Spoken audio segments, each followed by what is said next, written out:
नहमदुहु व नुसल्ली अला रसूलिहिल करीम अम्मा बाद फ़अऊज़ु बिल्लाहि मिनश्शैतानिर रजीम बिस्मिल्लाहिर्रहमानिर्रहीम। नाज़रीन, आज की इस नशिस्त में मैं आपको खुशामदीद कहता हूँ और आज की इस नशिस्त में हम बात करेंगे सूरह बकरा आयत नंबर 35 पे। इसका तर्जुमा कुछ यूँ है, और हमने हुक्म दिया ए आदम, तुम और तुम्हारी बीवी इस जन्नत में रिहाइश रखो और तुम दोनों इसमें से जो चाहो जहाँ से चाहो खाओ, मगर उस दरख्त के करीब ना जाना और ना हद से बढ़ने वालों में वरना हद से बढ़ने वालों में शामिल हो जाओगे। नाजरीन, पिछली आयत मुबारका में अल्लाह सुब्हानहू व तआला ने अबलीस को और फरिश्तों को हुक्म दिया कि आदम को सजदा करे। अबलीस ने सजदा करने से इनकार कर दिया और वो काफरों में से हो गया। और जब अबलीस ने सजदा नहीं किया तो उसके नतीजे में अल्लाह रब्बुल इज़्ज़त ने, अल्लाह सुब्हानहू व तआला ने उसको जन्नत से निकाल दिया। अब अगला मौजू ये आ रहा है कि अल्लाह सुब्हानहू व तआला ने आदम अलैहिस्सलाम को और हमारी अम्मा हव्वा को, उनकी जो बीवी है हमारी अम्मा हव्वा को जन्नत में रहने का हुक्म दिया और कहा कि तुम जन्नत में जो चाहो खाओ, जहाँ से चाहो खाओ, मगर उस दरख्त के करीब ना जाना। नाज़रीन, इस आयत मुबारका में ये जो दरख्त का तज़किरा है ये बहुत अहम है। बाज़ मुफस्सरीन ने इसको गंदम का दरख्त लिखा, बाज़ मुफस्सरीन ने इसको किसी और अंदाजे से लिखा, किसी और ज़ाविये से लिखा। हम यहाँ पर आज इस दरख्त को एक मुख्तलिफ अंदाज से, एक मुख्तलिफ ज़ाविये से आपके सामने जो है वो पेश करेंगे। तो नाज़रीन, अबलीस बुनियादी तौर पर जन्नत से निकाल दिया गया। अबलीस ने क्या किया, हमारी अम्मा हव्वा को उकसाया और उन्हें कहा कि आप उस दरख्त का फल खाएं। तो अम्मा हव्वा ने हज़रत आदम अलैहिस्सलाम को जो है वो इस बात पर आमादा किया और दोनों ने उस दरख्त का फल जो है वो खा लिया। और जब उस दरख्त का फल खाया तो अल्लाह ने चूंकि मना किया था उस दरख्त का फल खाने से, तो इस तरह हज़रत आदम अलैहिस्सलाम और अम्मा हव्वा को अल्लाह सुब्हानहू व तआला ने जन्नत से निकाल दिया। अब यहाँ पर इस दरख्त को समझिएगा। नाजरीन, ये जो दरख्त है यहाँ पर बुनियादी तौर पर अगर देखा जाए, जन्नत जो है वो मालो असबाब से पाक है। मतलब वहाँ पर अगर मैं किसी चीज़ को खाने का सिर्फ सोचूंगा ही वो चीज़ मेरे सामने आ जाएगी, या मैं किसी चीज़ को पीने के बारे में सिर्फ सोचूंगा वो चीज़ मेरे सामने आ जाएगी। अगर ये दरख्त खाने या पीने से मुतल्लक होता तो जन्नत में तो ऐसा मामला है ही नहीं।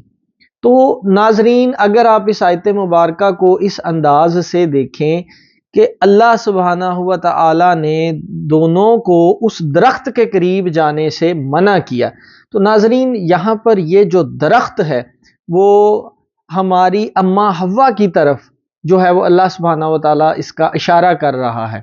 अब वो जो दरख्त है, आदम अलैहिस्सलाम को बुनियादी तौर पर मना किया गया उस दरख्त के करीब जाने से।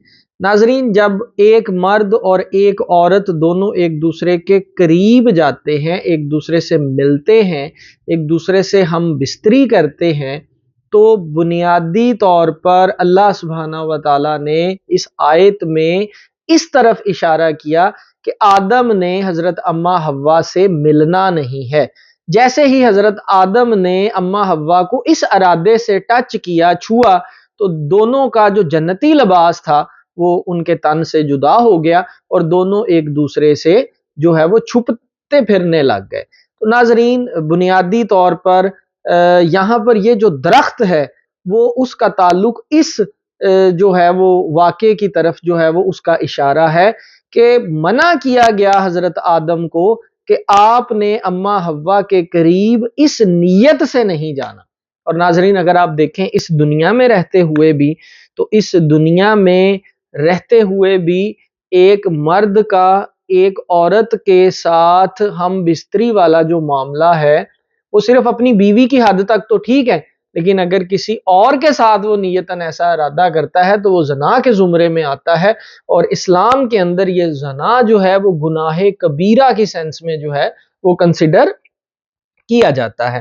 اب ناظرین، اللہ سبحانہ و تعالی نے بنیادی طور پر اس درخت کے قریب جانے سے منع کیا تھا ان دونوں کو، کہ آپ دونوں نے ایک دوسرے کے قریب نہیں جانا۔ تو یہ حقیقت ہے یہاں پر اس درخت کی، کہ ہمیں اور ہمارے لیے اس میں کیا میسج ہے کہ آپ اپنی، جن کے لیے ہمیں شرعی طور پر حکم ہے کہ ہم اپنی عورتوں کے قریب جائیں، اس عورت سے ہٹ کر اگر ہم کسی اور عورت کے بارے میں ایسا سوچیں گے تو اللہ سبحانہ و تعالیٰ بھی کیا کرے گا، ہمیں اپنی جنت سے نکال دے گا۔ اگر میں غلط نظریے کے ساتھ کسی اور عورت کے قریب جاؤں گا یا زنا والا معاملہ کروں گا تو اللہ سبحانہ و تعالیٰ کی بارگاہ میں بھی یہ معاملہ جو ہے وہ قطعاً طور پر قبول نہیں ہوگا۔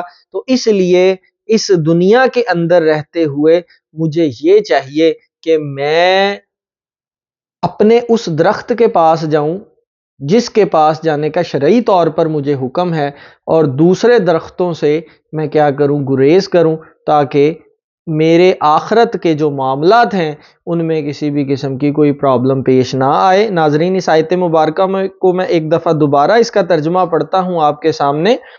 اور ہم نے حکم دیا، اے آدم، تم اور تمہاری بیوی اس جنت میں رہائش رکھو۔ اب ناظرین، جنت میں رہائش رکھنے کا حکم مل گیا۔ اب جنت میں آپ نے جو سوچنا ہے وہ آپ کے سامنے ہوگا، جس چیز کو کھانے کا ارادہ کرنا ہے وہ آپ کے سوچ کے حساب سے وہ آپ کے سامنے ہوگا، پینے کا ارادہ کرنا ہے وہ چیز سوچ کے مطابق آپ کے سامنے ہوگی۔ اگر تو اس درخت کا تعلق گندم سے تھا یا کسی پھل سے تھا تو وہ تو حضرت آدم اور حضرت اماں حوا نے سوچنا تھا، تو وہ چیزیں ان کے سامنے آ جانی تھی اور انہوں نے ان کو نوش فرما لینا تھا، کھا لینا تھا۔ تو در حقیقت اس درخت کے پیچھے جو پس پردہ راز ہمیں لگتا ہے، جو مجھے لگتا ہے، وہ راز یہ ہے کہ اللہ سبحانہ و تعالی نے حضرت آدم کو اماں حوا کے قریب جانے سے روکا تھا۔ تو اسی طرح ہمیں بھی چاہیے کہ ہم شرعی طور پر صرف جو ہمارے جو بیویاں ہیں ہم ان کے قریب جائیں، دوسروں کی جو بیویاں ہیں یا دوسری جو غیر عورتیں ہیں ان پر ہم بد نظری نہ رکھیں۔ دعا کرتا ہوں اللہ سبحانہ و تعالی ہمیں اس آیت مبارکہ کو سمجھنے کی توفیق عطا فرمائے۔